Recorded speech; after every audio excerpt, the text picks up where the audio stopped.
Vous savez pourquoi les pays africains n'avancent pas? À l'exception de quelques 2-3, les pays africains n'avancent pas. Les pays des Noirs n'avancent pas. Ça n'avance pas parce que le caractère n'est pas composé à la hauteur de la grandeur. Le pays est grand, le pays est riche, le pays est profond, le pays a tout. Mais les gens, le cerveau vide, des tonneaux vides guident les pays. Et en plus, il n'y a pas pire qu'un tonneau vide associé à l'égoïsme, l'envie, le besoin de s'enrichir. Un tonneau vide qui a l'argent, vous avez déjà vu ça? Un tonneau vide qui a l'argent, il n'y a pas pire que ça. Il est impoli, irrespectueux, prétentieux, orgueilleux, il se pense plus grand que la loi. Il veut changer la loi, changer les règles, changer la constitution, changer la vie des gens, changer tout ce qui... C'est ça, les arrivistes. C'est la raison pour laquelle, principalement, l'Afrique n'avance pas. On ne peut pas parler de développement sans parler de comportement. C'est pas possible. Pas en Afrique noire, ce n'est pas possible. Pour parler de développement en Afrique noire, il faut parler de comportement d'abord. Parce que le comportement de l'homme noir africain s'associe toujours à tout ce qu'il fait, même dans la politique. On ne sait pas faire une séparation en disant là je vais être professionnel, je vais travailler pour l'intérêt de la nation. Là je parle en tant que chef du je sais pas quoi, quel département. Ils mélangent tout, la bêtise, la saleté de son quartier, tout ils emmènent. Ils commencent à appeler des gens petits dans les bureaux. C'est ça le comportement des Noirs. Vous savez, l'une des raisons pour laquelle encore, je dois le dire, l'Afrique n'avance pas, en généralité, c'est parce que nous avons devant nous beaucoup de gens corrompus. Les gens arrivent au pouvoir dans l'objectif de s'enrichir et non l'objectif de servir. Les gens font la politique non pas pour servir mais pour s'enrichir. Regardez, si on transformait cette politique, disons, on va payer les politiciens le même salaire qu'on paye l'ouvrier, le même salaire qu'on paye le professeur, il n'y aura pas de politiciens. Il y a des pays ici où, avec le temps, il y a tellement de candidatures dans le Parlement. Il y a des centaines de milliers de personnes qui veulent devenir députés. Pourquoi? Parce qu'ils ont vu que c'est un moyen de réussite. Ce n'est pas parce qu'ils aiment la politique. Ce n'est pas parce qu'ils connaissent la politique. Ce n'est pas parce qu'ils aiment la patrie. C'est parce que là, il y a un moyen de survie. Avec le salaire qu'on peut avoir en tant que parlementaire, on peut s'acheter une maison très rapidement, on peut en construire 2 ou 3 autres à côté, on peut commencer des business. Commençons à préparer son avenir après le Parlement. Donc les gens ne réfléchissent pas au-delà de leur ventre. C'est aussi simple que ça. Alors, la corruption est totale. Beaucoup de pays ici sont gérés comme des mafias. C'est-à-dire, il y a la mafia des ventes des armes. Non, il y a le membres de gouvernement sont impliqués. On pense que les armes sont illicites et tout le bazar. Mais il y a des chefs là-bas au-dessus qui savent. Vente de ressources illicites et tout le bazar. Il n'y a pas de développement en Afrique sans parler de comportement. Ce n'est pas possible. Au Sénégal, apparemment, on l'a compris. Le Sénégal vient d'adopter une loi très intéressante. Une loi qui protège tous ceux qui viennent déclarer, les lanceurs d'alerte, qui viennent déclarer les choses négatives qui se passent. Le Sénégal vient d'écrire une nouvelle page de la transparence en Afrique. Le 26 août 2025. L'Assemblée nationale a adopté une loi inédite, un texte qui protège officiellement les lanceurs d'alerte. C'est une première dans toute l'Afrique subsaharienne francophone. Mais que contient réellement cette loi? Pourquoi est-elle si importante? Et quelles conséquences peut-elle avoir pour l'avenir de la démocratie et de la lutte contre la corruption en Afrique? Découvrons-le ensemble.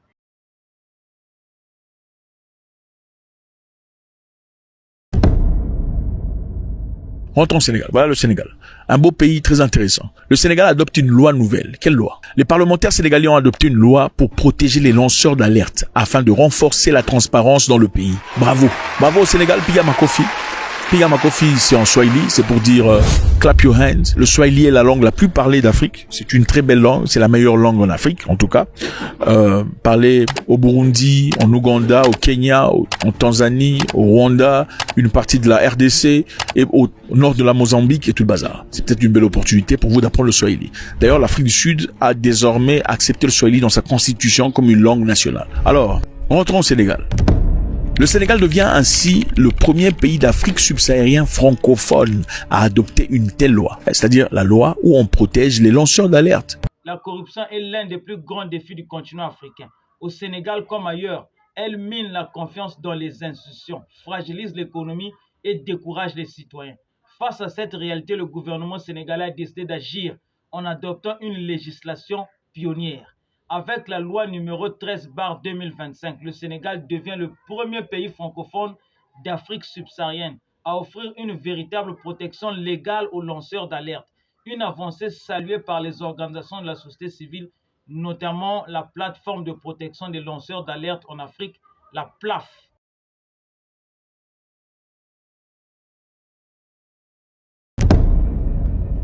Pourquoi il faut protéger les lanceurs d'alerte? On les protège parce que naturellement, quand vous allez raconter comment on est en train de voler ici, vous n'êtes pas protégé. Ok, le gouvernement a déployé, a libéré de l'argent pour la construction d'un hôpital. L'argent était peut-être à hauteur de 20 millions de dollars. Et vous voyez clairement qu'on se sert à peine de 5 millions de dollars pour construire l'hôpital, pendant qu'on a partagé le reste de l'argent. Osez aller raconter, c'est vous qui aurez des sérieux problèmes. Pourquoi? Parce que la personne à la tête est corrompue et est associée certainement à la personne à qui il faut faire un rapport. Donc les lanceurs d'alerte ne se permettent même plus d'ouvrir la bouche. Parce qu'ils savent que si je pars ici, en fin de compte, ça retombera sur moi et c'est moi qui, perdrai mon boulot, deuxièmement, qui serai emprisonné. C'est ça l'Afrique pour vous. L'ennemi de l'Afrique n'est pas en Europe. Que personne ne vous trompe. L'ennemi de l'Afrique, ce n'est pas Macron. Écoutez, Macron se sert de ce que vous avez comme déficience pour venir. Si Macron le fait, l'ennemi de l'Afrique est interne. Ne vous en faites pas.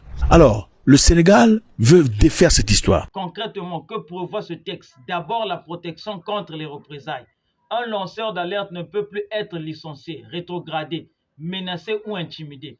Même sa famille proche est protégée par la loi. Ensuite, l'anonymat est garanti. Les lanceurs d'alerte peuvent signaler leurs informations de manière anonyme s'ils le souhaitent, à travers des canaux intérieurs, donc à travers le gouvernement. Il y a des moyens où il faut aller signaler. Si vous remarquez M. Moussoungou en train de voler, en Afrique ici, les gens vont à la prière, mais c'est des voleurs. Comment vous construisez? Vous faites comment pour construire avec vos salaires? Non, vous faites comment pour construire avec vos salaires? Pour le dimanche, aller remplir les églises. C'est pourquoi moi-même, je sais pas. Moi, si j'étais pasteur en Afrique, ok, je dirais tout l'argent qui est mal acquis, sortez ça du panier. Venez chercher votre argent. Je cherche un pasteur qui fait ça. Venez chercher l'argent mal acquis, au-delà de 10 000 dollars. Je veux voir ça. Ça me ferait tellement de bien. Donc, il y a les canaux internes à travers lesquels on peut faire des rapports. Il y a aussi des canaux externes auprès des autorités compétentes pour protéger les lanceurs d'alarme. L'identité du lanceur d'alerte reste secrète et seul un juge peut y accéder avec son accord. Autre nouveauté, la récompense financière. Celui qui dénonce une fraude peut toucher 10% des sommes récupérées. Évidemment, en Afrique, on peut pas parler d'un travail sans récompense. Les gens veulent être récompensés, quelquefois à tort. Il y a dans certains pays, si vous partez, même avec un projet grand, n'est-ce pas? Un projet grand, vous avez de l'argent, vous avez quelques millions de dollars pour faire des constructions, par exemple. Supposons que ce sont des constructions qui permettraient à certaines personnes à avoir des maisons à un prix moins cher. On vous dira, non, avant de commencer cette construction, il faut nous donner notre part. C'est ça la mentalité des Noirs. Non, ils vont vous dire la vérité. Ils vont vous dire, il y a pas de développement sans le comportement. Ce n'est pas possible. Une personne, un bailleur de fonds, un investisseur venu de l'étranger avec son argent, d'accord? Je veux acheter un terrain avec mon argent. Je n'ai pas besoin que vous me donniez quoi que ce soit. Je construirai de maisons à hauteur de 80, dont je léguerai à la population à un prix moins cher, bien abordé. Non, monsieur, nous on veut 20%. Pour moi, ces gens-là, il faut les fusiller. Il faut les mettre devant tout. Il faut les pour moi, il faut vous le mettez là comme ça, vous le fusillez, comme en Chine. C'est comme ça. La Chine était pauvre, comme les Africains. Ne vous en faites pas. Il faut arrêter de pleurnicher. Le temps de pleurnicher est fini. Oh, le colonialisme, l'esclavage, c'est fini. Désolé. Les blessures antérieures existent. Écoutez, même les Blancs qui vous ont colonisé, ils ont été aussi blessés. Depuis la nuit de temps, tout le monde a été blessé. Et ce n'est pas pour diminuer les blessures des Noirs. Non, ce n'est pas ça. C'est pour vous dire qu'à un moment donné, il faut commencer à fonctionner de manière normale. Ça fait trop longtemps qu'on pleurniche pour les mêmes histoires, les mêmes bêtises. C'est incroyable. Après la Deuxième Guerre mondiale, la Chine était pauvre. C'était un pays absolument. Regardez la Chine. Deuxième Guerre mondiale. Pauvre. Ils avaient rien. Avec le riz. À un moment donné, en Chine, on a refusé à ce que les gens fassent des enfants. Ne faites plus d'enfants parce qu'il y a beaucoup trop de gens pour équilibrer. Mais les Chinois ont investi dans le chinois. Ce n'était pas en français ni en anglais. Ils ont importé des gens intelligents, des gens qui ont la connaissance et ils ont pris ce qui était nécessaire pour eux. Ils n'ont pas complètement copié. Ils ont pris ce qui était nécessaire pour eux. Ils ont développé des Chinois capables. Aujourd'hui, la Chine produit plus de médecins, plus d'ingénieurs que partout dans le monde réunis. Comment ils ont fait ça? Ils ont 2 cerveaux? Non. Ce sont des gens comme vous. Mais chez eux, c'est sûr. Si vous voulez être corrompu, on va vous achever. Vous êtes dans la fraude.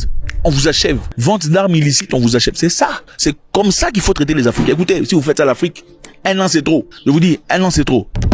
Ceux qui fournissent des informations menant à la récupération de fonds ou des avoirs illicites recevront une récompense de 10% du montant récupéré ou un montant déterminé par les autorités compétentes. Cette loi est également destinée à couvrir les proches du lanceur d'alerte et les facilitateurs tels que les journalistes et les ONG. Dans le passé, quand vous lancez les alertes, on vient vous chercher. Si ce n'est pas vous qu'on trouve, on trouvera un membre de votre famille. C'est comme ça en Afrique. On prend votre mère, on lui met en prison. On met votre maman en prison ou votre sœur pour que vous sortiez. Il faut achever ces gens-là. Bravo au Sénégal. Il y a encore beaucoup à faire, mais bravo au Sénégal jusque-là. Le reste est versé dans un fonds spécial pour financer des projets sociaux.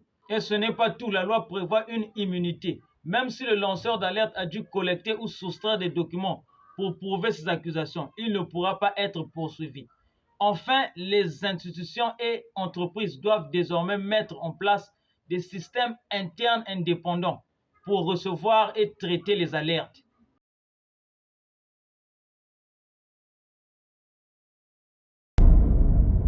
À l'époque du président Abdoulaye Wade, le gouvernement avait fait beaucoup de choses. En effet, le gouvernement a été en proie à des accusations de détournement de fonds massifs et de mauvaise utilisation de l'argent public. C'était chaud. À l'époque, le fils du président lui-même était plongé dans l'histoire. Karim Wade, ce monsieur ici, on lui a d'ailleurs donné le contrôle du ministère de projets gouvernementaux majeurs. Donc les projets du gouvernement étaient gérés par monsieur Wade. C'est comme ça, le népotisme africain. Je ne sais pas si les Africains sont prêts pour la démocratie. Ou, en fait, l'Africain emmène la mentalité tribale, la mentalité des royaumes dans la démocratie. Le président veut être traité comme un roi, hein, intouchable, n'osez pas ouvrir la bouche. Oh, comment vous appelez cette bêtise-là? Outrance au président, c'est outrage à la présidente. C'est... Donc, il y a peut-être un seul pays en Afrique où on peut porter un t-shirt qui dit que le président aille se faire foutre sans qu'on ne vous inquiète. C'est l'Afrique du Sud. Vous pouvez porter un t-shirt que le président aille avec son visage. Personne ne va vous inquiéter. Parce que c'est une démocratie mature. Les gens ne sont pas liés à leurs émotions pour faire preuve de démocratie. On peut être contre vous, mais on soutient votre droit de vous exprimer sans vous mettre en prison, vous incarcérer. Parce qu'on comprend que le pays n'appartient pas à la famille du président. Alors, l'ère du président Wade, Karim était quelqu'un de très présent dans cette corruption. Malheureusement, on lui a donné le contrôle du ministère qu'il a géré. Karim Wade était devenu célèbre et aurait été surnommé Monsieur 15% dans les cercles diplomatiques. Pourquoi? En référence à la coupe présumée de 15% qu'il aurait prélevé sur les contrats gouvernementaux majeurs. Donc pour chaque contrat, Monsieur Karim Wade recevait 15%. On l'a surnommé Monsieur 15%. Après l'éviction de son père, Abdoulaye Wade, Karim Wade a été accusé d'avoir illégalement amassé une fortune de 240 millions de dollars. Ok? Le fils a amassé 240 millions de dollars. Et c'est ça, les gens l'ont accusé. Et en 2015, il a été condamné à 6 ans de prison et une amende substantielle. Monsieur Macky Sall, évidemment, arrivé avec sa rhétorique d'anticorruption, il fallait faire preuve de force. Ok, Monsieur Wade a été celui dont on s'est servi pour montrer que nous sommes là pour travailler. On l'a jeté en prison, c'était censé être pour 6 ans, il n'a fait que 3 ans et il a eu le pardon présidentiel. Mais le message était passé.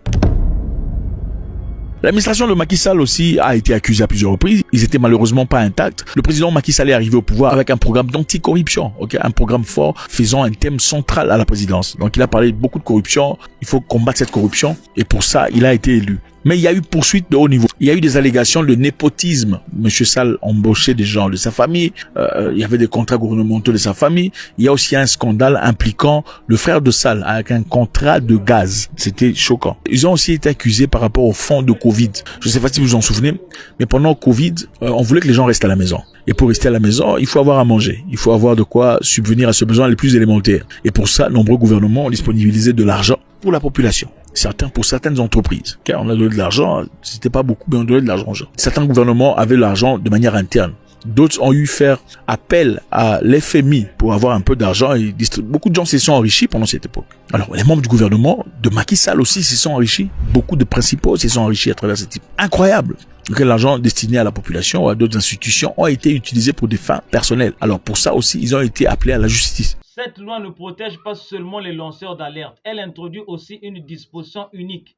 Toute personne impliquée dans un acte de corruption peut bénéficier d'une seconde chance si elle se dénonce volontairement et restitue les sommes perçues avant l'ouverture d'une enquête. C'est une approche intelligente qui encourage la transparence et la réparation plutôt que la dissimulation.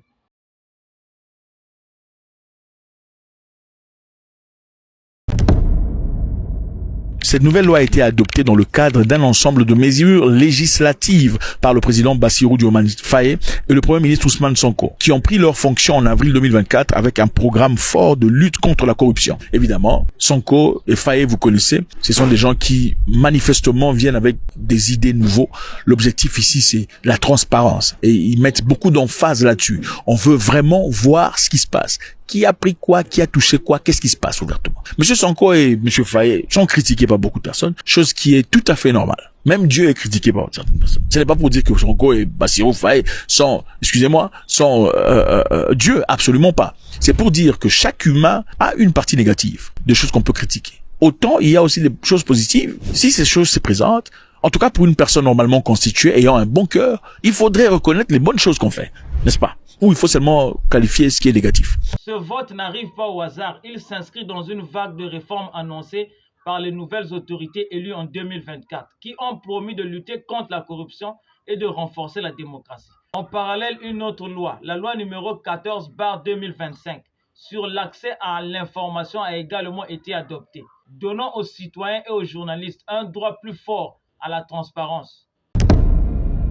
Le nouveau président Bassirou Diomaye Faye a également fait la lutte contre la corruption, une promesse centrale de son administration. Nous savons M. Faye et Ousmane Sonko sont en train de bosser dur dans l'objectif de coincer cette corruption. C'est déjà un très bon pas. Et récemment d'ailleurs, il y a eu une loi qui a été passée où il fallait que chaque représentant du gouvernement, en tout cas chaque serviceman d'un certain niveau qui gère plus de $1 million, il doit faire un rapport de tout ce qu'il possède. C'est-à-dire, on doit inventorier ce qu'il a en possession avant d'entrer en position de pouvoir. Qu'est-ce qu'il a comme maison? Qu'est-ce qu'il a en compte bancaire? Qu'est-ce qu'il a comme actif? Tout ce qu'il a comme bien. Comme ça, à la fin de son mandat, on peut évaluer et comparer s'il a volé ou pas. N'est-ce pas? C'est une loi qui a été appliquée. Mais évidemment, cette loi exclut le président de la République et ça a fait beaucoup de bruit. Les deux lois forment un cadre inédit pour consolider l'état de droit et la confiance entre dirigeants et population.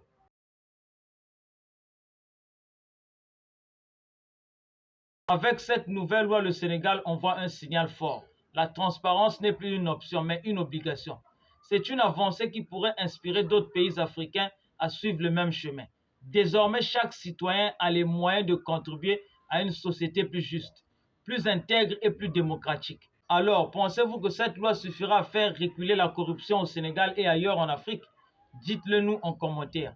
Laissez un commentaire, c'est toujours avec beaucoup de plaisir. Je sais que vous êtes des gens très intelligents. L'objectif ici, c'est pas d'écouter Zach Mekassa. L'objectif, c'est de partager vos idées, vos pensées, votre connaissance avec tout le monde. Et surtout, abonnez-vous pour ne rien manquer de nos prochaines analyses sur l'histoire, la politique et l'avenir de l'Afrique.